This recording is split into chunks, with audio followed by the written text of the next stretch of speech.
Hi everybody, Cheaply Chic, welcome back to my channel, and for those of you who are new, welcome. I'm so glad you're here. Today I'm sharing the finishing touches I created in my Inspire journal. I mentioned it in the last video, but if you missed that one, I'm prepping this journal to use for writing, something I can just have on hand or in my purse for note-taking or a little journaling. If you missed the last two videos and would like to check them out, I'll definitely leave links in the description box down below. Everything I use to decorate my journal is from the Inspire collection, although I did add some coffee-dyed paper scraps to some pockets, and of course my tools and my sewing machine. But everything that I decorate with is from the kit. I love that. I love so many of these elements and how they all came together. For those of you who may be interested, there are exactly 5 Inspire kits left when I'm making this video and 4 Breathe kits. There will be a link to my Etsy shop down below if you're interested in checking them out. So jumping into the video, I included a couple skeleton leaves to play with in this collection. I decided to use my sewing machine and add this large one to this piece of music that's in the journal. If you don't have a sewing machine, you could stitch it on by hand. I've done a lot of hand stitching on paper, so I know it works. Or you could attach it with some glue and then layer embellishments over the top of that glue to give it a more finished look. And I also end up adding a piece of ephemera when I'm done stitching it on. I always end up getting asked if I don't mention it, so for those of you who are new to my videos, I love to use Fabri-Tac for everything in my junk journaling. Even though it says for fabric, it works for everything. So because it's acetone based instead of water based, it means that when you glue your paper together, it doesn't have that wrinkly effect. A lot of people don't mind that, but I love the smooth finish of this glue. I love the fact that it sets up quickly, so Fabri-Tac is my glue of choice, and that's what you see me using here in the video.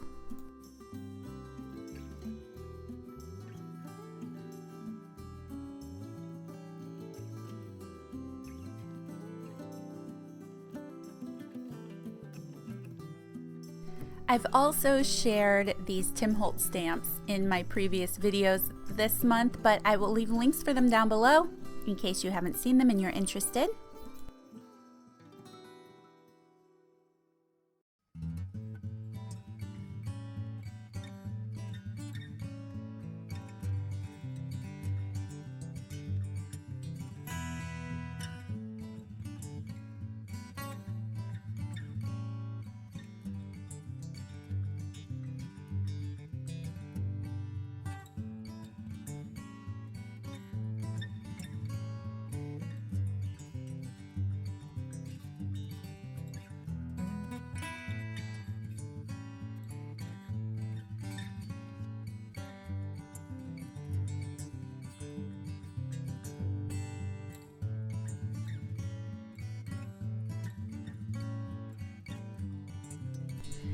So now I'm just going to use our scrapbook paper and create another pocket. I'm going to give it a stitched look so it looks like it's been sewn onto my page with my sewing machine, and then I'm just going to glue it down. I needed to let my glassine bag dry a little bit. That stamp has a lot of ink that's laid down on the bag and the glue and on that glassine material. It just needs a minute to dry. So I will be adding that to the book in a little bit.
I always get asked what brand of corner rounder I use as well. I bought this on Amazon and I really like it. I've had it for a long time, so I'll leave a link to that down below for anyone who might be interested.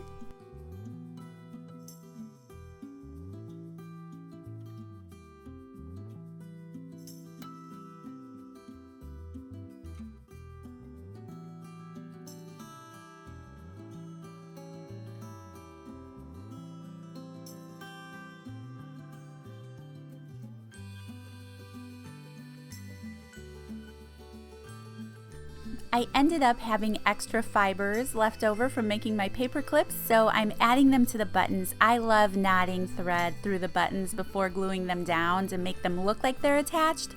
Buttons have always been one of my favorite things ever since my scrapbooking days, so I love adding them to my junk journals too.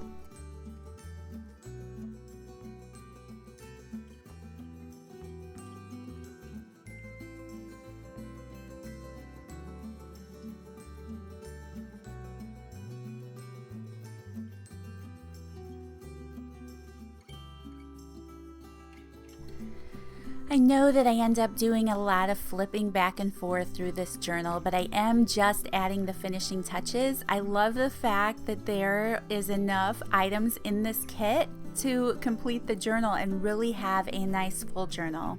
I just love the way that that worked out this month. So I do a lot of flipping back and forth, but I wanted you to really see my thought process and how I was creating this journal.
And I'm just adding some coffee dyed paper scrap to the back of this journaling card so that I can use it later for journaling.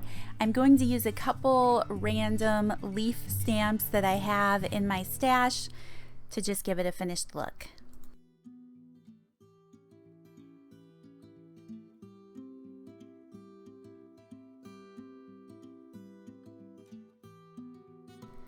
And here are those Tim Holtz stamps. Again, like I mentioned, links for them will be in the description box down below, but I just wanted to go through the journal and do some stamping to kind of finish off some of the blank pages that I had left.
And now I'm just adding that scrap coffee dyed paper that I mentioned in the beginning of the video to some of my pockets and tucks.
And that's it. That's it for this video, you guys. Thank you so much for watching. Again, I want to say a big thank you to everyone who purchased the Inspire collection this month. I was blown away by the response and I love your feedback. So thank you so much, everybody. Like I mentioned, there are a handful of these left over in my Etsy shop, so the link will be in the description box down below if you're interested. For those of you who are curious about the September collection, I will be having a giveaway video in the next few days, so be on the lookout for that. I will make sure that everyone following me over on Instagram knows when that video goes up. I haven't nailed down a title yet. I'm bouncing back and forth between a couple, so that's a surprise, but it is a boho collection and I think it's adorable and I hope that you'll like it too. So be on the lookout for some sneak peeks. If you're not following me on Instagram, my name there is cheaply_chic_. I will have that listed down below as well so you can see what my tag looks like and you can follow me there. Alright, if you guys have any questions, be sure to ask me down below. Otherwise, all of these links will be posted. And yeah, I'll see you guys in the next video. Thanks so much. Bye.